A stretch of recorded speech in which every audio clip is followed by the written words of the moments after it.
Welcome to the deep dive. Today, we're digging into something pretty interesting, how the relationship, maybe the strained relationship between Canada and the U.S. is actually hitting California tourism. Yeah, it's fascinating. We've got these reports showing, well, a noticeable drop in Canadians visiting the Golden State. Exactly. And California is definitely trying to turn that around.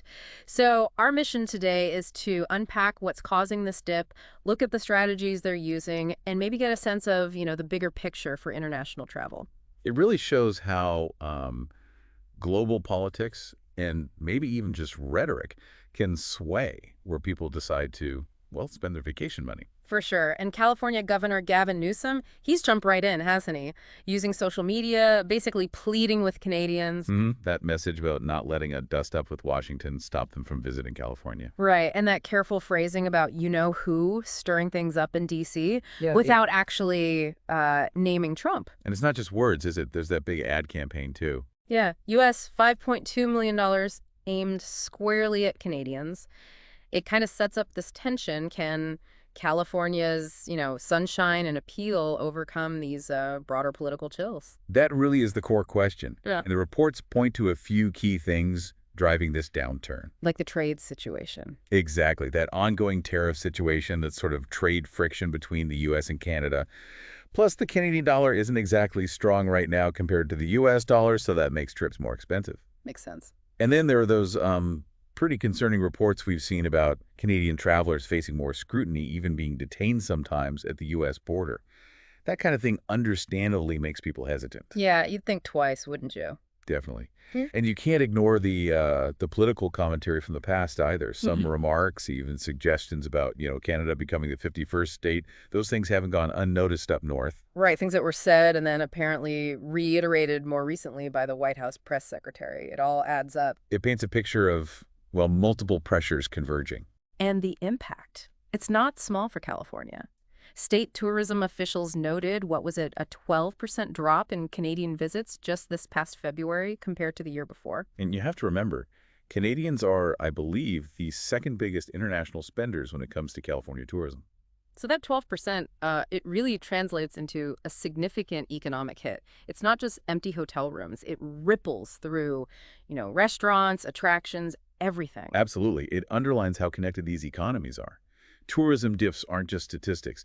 They affect real businesses, real jobs. And we're hearing this echoed directly by folks in the Canadian travel industry. You've got Caroline Bateta from Visit California saying, Canadians are always welcome, which is the official line. The welcoming message. But then you talk to someone like Mackenzie McMillan at Travel Group, and he describes something much more drastic, a near total collapse. That's his term in leisure bookings to the U.S., around 90% down since February. Wow, 90%. Yeah. That's huge. It really shows the scale of the reaction. It does, but McMillan also has an interesting point. He says their overall business hasn't tanked because Canadians are just going elsewhere. Europe, Asia, Mexico. So it's a deliberate shift, not just staying home, but actively choosing other destinations over the U.S. Seems like it. McMillan points to, and I'm quoting here, anger among Canadian travelers directed at the U.S. federal government. He thinks the California campaign, while maybe lighthearted and appealing to younger people, might not quite hit that core issue. That's a really important distinction, isn't it? Can a state message overcome that national level frustration or anger? It's the big question, and Leslie Keeter from the Travel Lady Agency kind of backs this up. She talks about real traveler concerns, real anxieties. People are actually canceling trips even if they lose money. Losing deposits and everything. That shows a strong feeling. Yeah, she even mentioned people changing cruise plans just to avoid transiting through a U.S. airport on their way to the Caribbean. That level of avoidance, it really speaks volumes about the current sentiment among some travelers.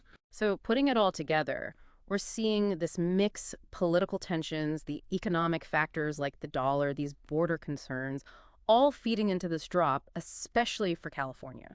And California's pushing back with this targeted campaign, trying to remind Canadians of the welcome they offer, separate from maybe federal issues. But it's clear there are some deep-seated feelings involved that might be harder to shift. Which leaves us with something to think about, perhaps. Yeah. How much do these big geopolitical shifts and national moods actually filter down to shape our own individual choices, like where we go on holiday? Right. And how those personal choices then ripple back up to affect entire economies built on welcoming visitors. It shows how interconnected everything really is. Food for thought.